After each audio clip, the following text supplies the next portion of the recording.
दोस्तों, आज हम लोग पेयर ऑफ लीनियर इक्वेशन में बोट एंड स्ट्रीम टाइप की जो प्रॉब्लम होती है उसको देखेंगे कि कैसे हम लोग बोट एंड स्ट्रीम वाले क्वेश्चंस को करते हैं।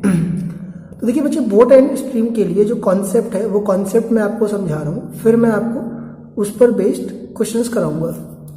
देखिए, बोट एंड स्ट्रीम का कॉन्सेप्ट ये होता है कि जैसे कोई बच्चे, मान लो मैं एक एग्जाम्पल से आपको समझाता हूँ चीज़ें, तो आप चीज़ें समझते चलोगे।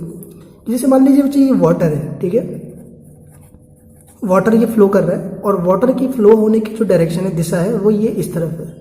और इसमें बच्चे ये होता क्या है, इसमें एक नाव है, ठीक है। देखो, कोई जरूरी नहीं है कि पानी में केवल नाव ही तैर रही हो सकता है कि कोई पर्सन भी तैर रहा हो, कोई आदमी तैर रहा हो, या कोई मछली हो गई तैर रही है। तो बोट एंड स्ट्रीम टाइप की जो प्रॉब्लम होती है, बेसिकली उसमें होता क्या है, उसमें पानी होगा और या तो नाव होगी या कोई पर्सन है उसमें तैर रहा है। तो देखिए बच्चे, होता क्या है इसमें, लॉजिक ये होता है कि जैसे मान लीजिए कि पानी इस तरफ चल रहा है और नाव भी इसी तरफ चल रही है, ठीक है। तो एक बात आप जानिएगा कि नाव के चलने की स्पीड अलग होती है और पानी के बहने की जो स्पीड होती है वो अलग होती है। पानी को हम लोग करंट भी कहते हैं, ये भी ध्यान रखना। ये करंट बिजली नहीं है, करंट मतलब वाटर के फ्लो को हम लोग करंट भी कहते हैं। पानी की धारा जो होती है, धारा की इंग्लिश होती है करंट। तो बोट और वाटर जो है वो दोनों अलग अलग स्पीड से चलेंगे, तो पानी की जो स्पीड होगी वो अलग होगी, नाव की स्पीड अलग होगी। तो हम बच्चे लेट कर लेते हैं इसकी स्पीड, बोट की स्पीड x है और वाटर की स्पीड y है। अच्छा, स्पीड किलोमीटर पर आवर में होती है, तो जब भी हम सवाल करते हैं तो हम इसको किलोमीटर पर आवर, इसको भी किलोमीटर पर आवर में लेट कर लेते हैं। चलिए, अब आपको क्या समझना है इसमें कॉन्सेप्ट। इसमें कॉन्सेप्ट ये समझना होता है कि जब नाव भी इस तरफ चल रही है और पानी भी इस तरफ चल रहा है, बह रहा है, तो उस समय होता क्या है, उस समय ये होता है कि दोनों की स्पीड आपस में ऐड हो जाती है, जिसको हम कहते हैं डाउन स्ट्रीम का केस। डाउन स्ट्रीम में क्या होता है, डाउन स्ट्रीम में नाव और पानी दोनों की स्पीड, दोनों की डायरेक्शन एक ही तरफ होती है। जिधर नाव चल रहा होगा उसी तरफ पानी बहता है। तो इस केस में दोनों की स्पीड ऐड हो जाती है और जो स्पीड होती है आपकी वो होती है डाउन स्ट्रीम में x प्लस वाई।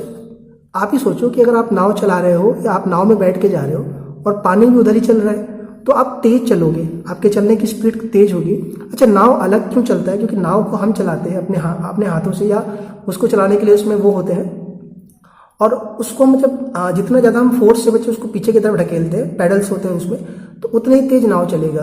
तो नाव की स्पीड और पानी की स्पीड दोनों ऐड हो जाएगी और दोनों एक ही तरफ चलेगा। अच्छा, अब दूसरा देखते हैं क्या होता है कि सपोज करिए पानी इस तरफ बह रहा है, पानी के बहने की स्पीड इस तरफ है और नाव जो चल रही बच्चे आपकी, नाव अपोजिट तरफ चल रही है, इस तरफ चल रही है। अब आप कहोगे कि यार ये तो पॉसिबल ही नहीं है कि नाव उस तरफ कैसे चलेगी, पीछे कैसे जाएगी। तो मैं आपको समझाता हूँ कि नाव जो चला रहे हो आप तेज चला रहे हो, काफ़ी आप दम लगा रहे हो और पानी उल्टी डायरेक्शन से बहती हुई आ रही है। तो अभी भी मैंने कहा था नाव की स्पीड को x मान लेते हैं, पानी की स्पीड को y मान लेते हैं। तो ये जो केस होता है ये कहलाता है आपका अप स्ट्रीम का केस।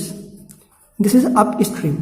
तो अप स्ट्रीम में जो स्पीड होता है आपका, वो स्पीड होता है आपका x माइनस वाई, ठीक है, ये ध्यान रखना। अच्छा, x में से y को माइनस करते हैं। x हमेशा याद रखना कि नाव की स्पीड होती है, y पानी की स्पीड होती है। उल्टा मत मान लेना कि इसको x इसको y मान लिया, क्योंकि बच्चे अगर आप उल्टा माइनस कर दोगे तो आपका आंसर या आपका जो कॉन्सेप्ट है वो गलत हो जाएगा। हमेशा नाव तेज चलता है, पानी धीरे चलता है। अगर नाव धीरे चलेगा तो फिर वो आगे नहीं बढ़ पाएगा, पानी अपने साथ उसको बहा के लेके चला जाएगा पीछे। तो हमेशा हम लेट करके चलते हैं कि नाव तेज चलता है और पानी स्लो बहता है, ठीक है। उसके बाद जितने भी सवाल बोट एंड स्ट्रीम के आते हैं उसमें सिर्फ एक ही फॉर्मूला यूज किया जाता है और वो होता है speed is equals to distance upon time. Speed is equals to distance upon time, ये फॉर्मूला होता है और इसी फॉर्मूले के थ्रू हम लोग सारे क्वेश्चंस करते हैं। चलिए, तो ये तो हो गया कॉन्सेप्ट। अब हम एक क्वेश्चन लेते हैं बच्चे, आपकी स्क्रीन पर आ रहा होगा, आप इसको एक बार पढ़ लेना। ये क्वेश्चन एनसीईआरटी का लिया है कि Ritu can row down stream 20 kilometre in 2 hours and upstream 4 kilometer in 2 hours. Find the speed of the rowing in still water and speed of current. तो देखिए बच्चे, ये जो सवाल है अगर आप पढ़ोगे तो कोई पर्सन है यहाँ पर, नाव नहीं है। मैंने पहले ही बताया था आपको कॉन्सेप्ट में कि कोई जरूरी नहीं होता है कि हर बारी पर्सन ही होगा, कोई इंसान भी हो सकता है जिसको हम बोट की तरह ट्रीट करेंगे। देखिए, इसमें ये कह रहा है कि कोई पर्सन है जिसका नाम ऋतु बोल रखा है उसने, वो छोड़ दीजिए आप। जैसे मान लीजिए ये एक पर्सन है जो इसमें तैर रहा है, ठीक है, ऐसे करके इस तरफ। तो हम क्या करेंगे, पहले मान लेंगे कि इसकी स्पीड x है और इसकी स्पीड क्या है, y है। दोनों की स्पीड अलग अलग होगी। तो कह रहा है कि Ritu can row down stream 20 kilometre in 2 hours. तो जो ये पर्सन है ये 20 किलोमीटर डाउन स्ट्रीम में तैरती है और कितना टाइम लेती है बच्चे, वो 2 घंटे का समय लेती है डाउन स्ट्रीम में। तो डाउन स्ट्रीम का मतलब है कि वो इस तरफ ही जा रही है और पानी भी इस तरफ चल रहा है। तो डाउन स्ट्रीम में मैंने अभी बताया आपको कि डाउन स्ट्रीम में दोनों की स्पीड ऐड हो जाती है, तो स्पीड हो जाएगी आपकी x प्लस वाई। क्लियर है इतनी बात। अब बताइएगा फॉर्मूला क्या होता है, speed is equals to distance upon time. अब बताना मेरे को कि हम स्पीड में क्या पुट करेंगे, डाउन स्ट्रीम में स्पीड होती है x प्लस वाई। अच्छा, कितना डिस्टेंस कवर किया उसने डाउन स्ट्रीम में, उसने 20 किलोमीटर कवर किया है, डिस्टेंस यहाँ पर 20 किलोमीटर। और कितना समय लिया उसने डाउन स्ट्रीम में, 2 आवर्स का समय लिया है, ठीक है। तो यहाँ पर आ जाएगा 2, ये कट जाएगा तो 10 बचेगा। तो यहाँ से आ जाएगा x plus y equals to 10, ठीक है। x plus y equals to कितना आ जाएगा, 10 आ जाएगा। इसको इक्वेशन नंबर 1 हम मार्क लेट कर लेंगे, ठीक है। अब आते हैं दूसरा केस कि वही पर्सन है, वही ऋतु है जो कि जब डाउन अप स्ट्रीम में तैरती है, जब वो अप स्ट्रीम में तैरती है तो उसको बच्चे कह रहा है कि 2 घंटा लगता है 4 किलोमीटर को तैरने में। इन अप स्ट्रीम में उसको 4 किलोमीटर को कवर करने में 2 घंटा लगता है। तो अब मुझे बताइएगा अप स्ट्रीम क्या होता है कि जिधर पानी बह रहा है उसके अपोजिट की तरफ। तो जैसे मान लीजिए पानी इस तरफ चल रहा है और वो आगे की तरफ जा रही है, तो स्पीड हो जाएगा x minus y up stream में। फॉर्मूला वही लगेगा, speed is equals to distance upon time. Speed आपको x माइनस वाई पुट करना पड़ेगा। डिस्टेंस कितना कवर किया है, 4 किलोमीटर, टाइम लगा है 2, तो ये कट के 2 आ जाएगा। तो x माइनस वाई आ जाएगा 2। इसको इक्वेशन नंबर 2 लेट कर लीजिए। अब आप क्या करिए, इन दोनों इक्वेशन को सॉल्व कर लीजिए, पहले वाले को और दूसरे वाले को। पहला वाला इक्वेशन आपकी स्क्रीन पर देखिए आ रहा होगा, x plus y equals to 10, और दूसरा वाला है x minus y equals to 2। इसको लाइन खींच के साइन चेंज कर लीजिए तो ये कट जाएगा, y और y 2y आ जाएगा। 10 में से 2 माइनस करेंगे तो 8 आ जाएगा। y की वैल्यू आ जाएगा 8/2 4। तो y की वैल्यू आ गई आपकी 4, और इस y की वैल्यू 4 आप इसमें पुट कर दीजिए तो ये आ जाएगा x minus y equals to 2 था, y की जगह पर 4 पुट करेंगे तो ये x आ जाएगा 2 प्लस 4 इक्वल्स टू 6। इसमें बस लास्ट में ये करना होता है कि स्पीड किलोमीटर पर आवर में होती है, तो यहाँ लिखना पड़ेगा 6 किलोमीटर पर आवर, और ये 4 के आगे लिखना पड़ेगा किलोमीटर पर आवर। सही है। तो ये बच्चे हो गया पूरा क्वेश्चन को करने का तरीका। स्पीड अप स्ट्रीम और डाउन स्ट्रीम के सवाल को करने का ये पूरा कॉन्सेप्ट है, और उस पर बेस्ड एक क्वेश्चन लिया मैंने। तो अब हम आते हैं बच्चे एक और क्वेश्चन पर जो बढ़िया सवाल है, काफ़ी लेंथी सवाल है वो। तो एक बार आप उसको वीडियो को पॉज कर देता हूँ, आप वीडियो को पॉज करके आप एक बार पढ़ लेना, ठीक है। मैं कर देता हूँ आपके लिए क्वेश्चन। तो क्वेश्चन पढ़ रहा हूँ मैं, आप देखते रहना। अ boat goes 30 kilometre up stream and 44 kilometre down stream in 10 hours, full stop. In 13 hours it can go 40 kilometre up stream and 55 kilometre down stream. Find the speed of stream and boat.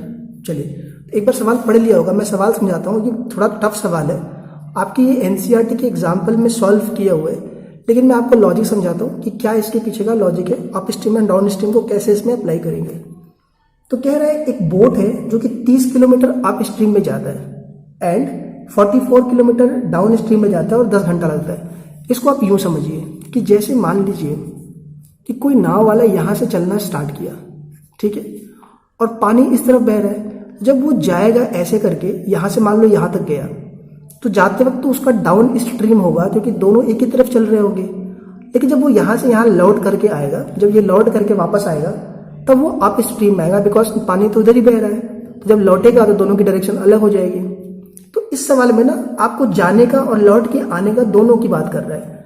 अच्छा, कितना लौट गया है और कितना लौट गया है, तो वो गया है 30 किलोमीटर अप स्ट्रीम में, 30 किलोमीटर अप स्ट्रीम में, ठीक है। और वापस लौट के जब आएगा तो वो डाउन स्ट्रीम में आया है। एक्चुअल में ये समझ लीजिए कुछ ये है, पानी इस तरफ चल रहा है, नाव यूं जा रही है, अगर पहले ऐसे जाएगा तो वो अप में चलेगा और जब लौट के आएगा तो डाउन में आएगा, क्योंकि दोनों की डायरेक्शन एक तरफ होगा। तो 30 किलोमीटर अप स्ट्रीम में गया है और प्लस 44 किलोमीटर डाउन स्ट्रीम में गया है। अच्छा, कितना टाइम लगा है जाने का और आने का?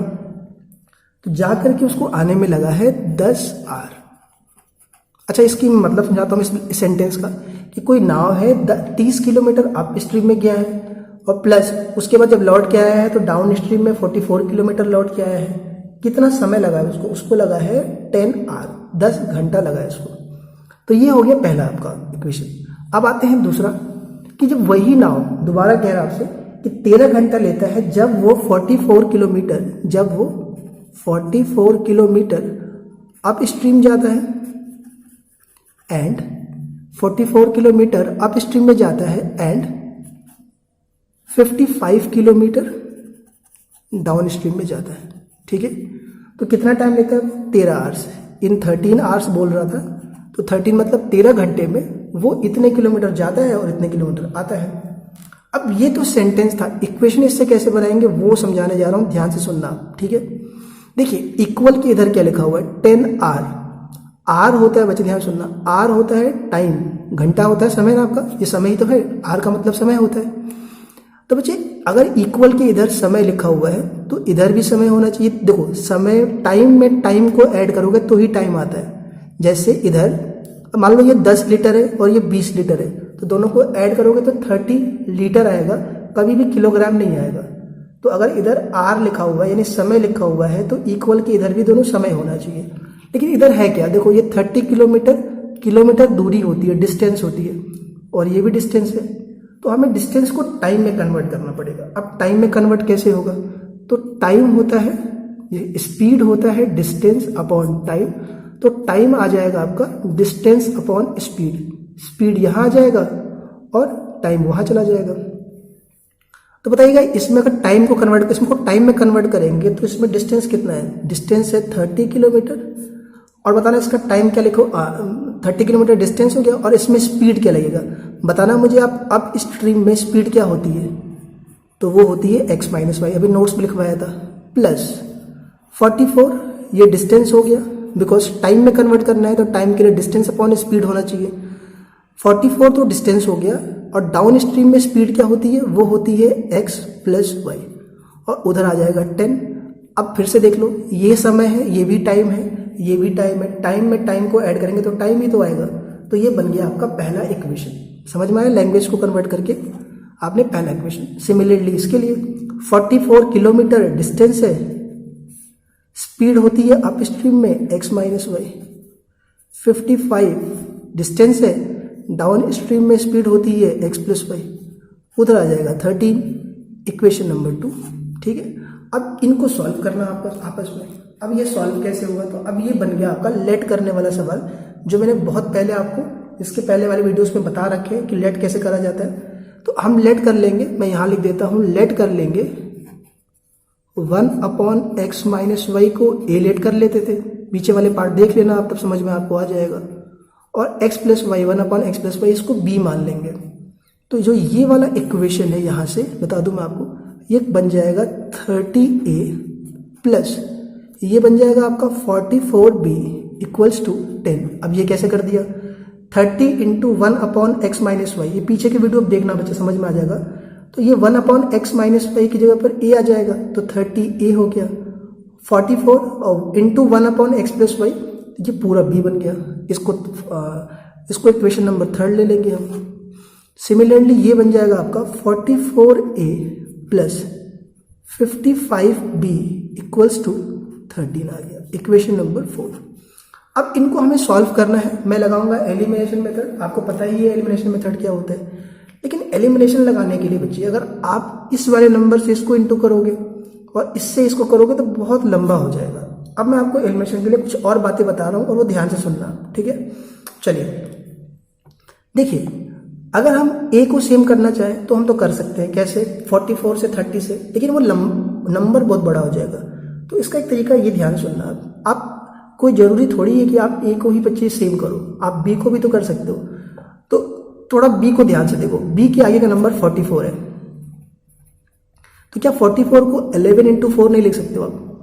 अच्छा, बी के आगे क्या लिखा हुआ है 55, क्या उसको 11 इंटू 5 लिख सकते हो आप? बिल्कुल। अब देखो दोनों में ना एक नंबर सेम है 11, तो अब आपको 11 को छोड़ देना है, समझ में आया? अब क्या बच रहा है इसमें? इसमें 4 बच रहा है, इसमें 5 बच रहा है। तो अगर मैं इस 5 से उठा करके इस वाले को मल्टीप्लाई कर दूं, तो 5 से करूंगा तो ये आ जाएगा 220, अगर मैं 4 से इसको कर दूं तो ये भी 220 हो जाएगा, दोनों सेम हो जाएगा। तो ये भी एक तरीका होता है एलिमिनेशन लगाने के लिए। तो मैं करूंगा क्या, इस वाले पूरे को 5 से कर दूंगा और इस वाले को 4 से कर दूंगा पूरे को। तो अब देखिए मैं यहाँ कर देता हूँ आपके सामने, यहाँ पर, ताकि आपको सॉल्व करने के लिए कोई दिक्कत ना हो। यहाँ कर देता हूँ मैं आपके लिए। इसको 5 से करेंगे तो 5 3 जा 50, 15 पर 150 ए आ जाएगा, प्लस 5 से 4 इसको करेंगे तो 220 आ जाएगा, और 5 से 10 को करेंगे तो 50 आ जाएगा। सिमिलरली 4 से करेंगे तो 176, कैसे 4 4 जा 16, 1 4 4 जा 16 और 117 ए, ये 220 बी आ जाएगा, और इधर आ जाएगा 52, 13 4 जा 52 आता है। साइन चेंज कर लीजिए, ये कट जाएगा, सॉरी ये कट जाएगा, सॉरी ये नहीं कटेगा, ये दोनों सेम में कट जाएगा। अब 176 में से 150 माइनस करेंगे तो ये आ जाएगा माइनस का 26 ए, और इधर आ जाएगा आपका माइनस का 2, तो माइनस से माइनस कट जाएगा। बच्चे कटा नहीं है, ध्यान रखना, ये सही है, ये कट जाएगा, दोनों सेम है। तो यहाँ से ए आ जाएगा 2/26, 1/13, तो ये आ गई आपकी ए की वैल्यू। अब जो ये ए की वैल्यू आई है 1/13, ठीक है, सॉरी 1/13, इसको क्या करेंगे, उठा कर हम इसको उठा करके हम दूसरे वाले पॉलिनोमियल में पुट कर देंगे। दूसरे का मतलब हो गया किसी भी पुट कर दे, यहाँ पुट कर दे या कहीं कर दे। तो मैं इसको उठाकर कहाँ पुट कर देता हूँ बच्चे आपके लिए, मैं इसको उठा करके दोस्तों यहाँ जो है ना आपका जो ये वैल्यू 1/13 आ रहा है, एक्चुअल में हुआ क्या है ना कि ये क्वेश्चन 44 नहीं है आपका, ये 40 है। एक बार थोड़ा चेंज कर लेना, कुछ बदलाव नहीं, ज़्यादा कुछ वो नहीं है, बस यहाँ पर 40 है, इसको 40 कर लेना, 0 है यहाँ पर भी 40 हो जाएगा। तो जब 4 से इसको इंटू करेंगे तो ये 160 आ जाएगा, ठीक है, और 160 में से 50 माइनस करोगे तो ये 10 आ जाएगा, ये 10 आ जाएगा, और यहाँ पर नीचे 10 आ जाएगा, और ये कट के 1/5 आ जाएगा, ये 1/5 कुछ था नहीं, बस ये 40 था, वो 44 मैंने रीड कर लिया, ये 40 है तो बस 40 अपॉन आ जाएगा। कॉन्सेप्ट सब कुछ सेम है, कोई दिक्कत नहीं है। ये 40 है तो 40 को जब 4 से करेंगे तो 160 आ जाएगा, यहाँ पर 10 आ जाएगा, दिस इज 10, और ये 2 बचेगा, माइनस से माइनस काट दीजिए, 1/5, ए की वैल्यू 1/5। अब इस ए की वैल्यू को हम क्या करेंगे, ए की वैल्यू को उठा करके हम यहाँ पुट कर देंगे, 30a plus 44b is equals to 10। तो 30 इंटू ए की जगह पर 1/5 प्लस 44b इक्वल्स टू 10, तो ये कट जाएगा तो 6 आ जाएगा, 6 को उधर लेके चले जाओगे, 44b is equals to 10 minus 6, तो b आ जाएगा 10 में से 6 को माइनस करेंगे तो 4 आ जाएगा, तो ये 4 आ जाएगा, और ये 44 नीचे चला जाएगा डिवाइड में, 10 में से 6 माइनस करेंगे तो 4 आएगा, और 4 को जब डिवाइड करेंगे 44 से तो ये 11 टाइम्स में कट जाएगा, 1 और ये 11 टाइम्स में, तो 1/11 आ जाएगा b की वैल्यू। तो a मिल गया 1/5, b मिल गया 1/11। अब थोड़ा सा ये देख लेते हैं बच्चे हम लोग हल्का सा कि आखिर a और b निकल गया तो आखिर हम x और y कैसे मिलेगा आपको। तो देखिए आपने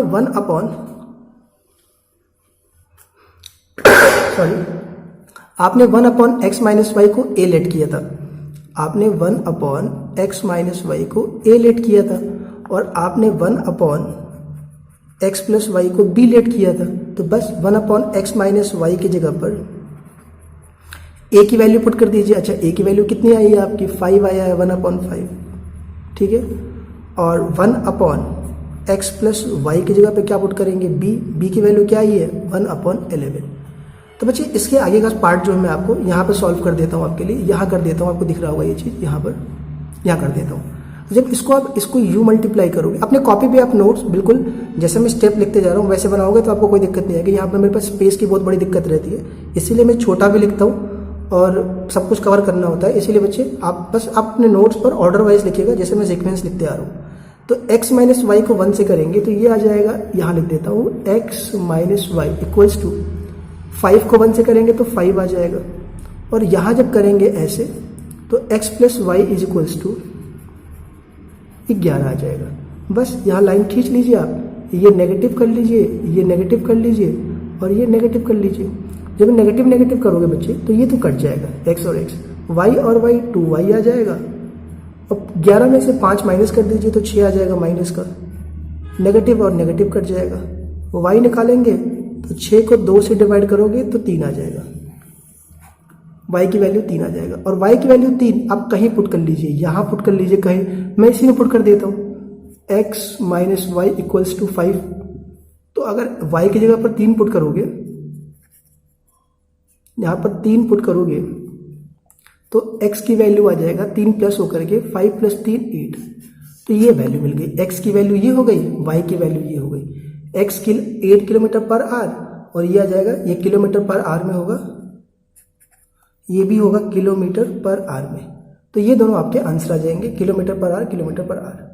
तो बच्चे ये सवाल था आपका बोट एंड स्ट्रीम का सबसे डिफिकल्ट, जो कि काफ़ी ज़्यादा टाइम लेता है। पूरा स्टेप आप एक बार देख लीजिएगा, बस ये हल्का सा मिस्टेक हो गया, 44 था मैंने पढ़ लिया था, ये 40 था, बाकी सब कुछ सेम है। कॉन्सेप्ट बस पकड़ना आप, ठीक है, कोई चीज़ गलत लिख जाए कोई बात नहीं, आप बस इनको लॉजिक को पकड़ना कि लॉजिक कैसे इसमें अप्लाई करा जा रहा है। अच्छा, लिखने का तरीका जिस हिसाब से मैं लिख रहा हूँ आप उस हिसाब से अपने नोट्स में बिल्कुल नीचे नीचे लिखते चले जाना। तो ठीक है, आप देख लेना, सेकंड कॉन्सेप्ट भी हो गया। एज के बाद मैंने आपको बोट एंड स्ट्रीम भी एक्सप्लेन कर दिया। अब इसके कोई भी सवाल आपको प्रॉब्लम नहीं करेगा, और बाकी कोई क्वेश्चन है इसमें तो आप कमेंट में लिख देना, बाकी मैं देख लूँगा।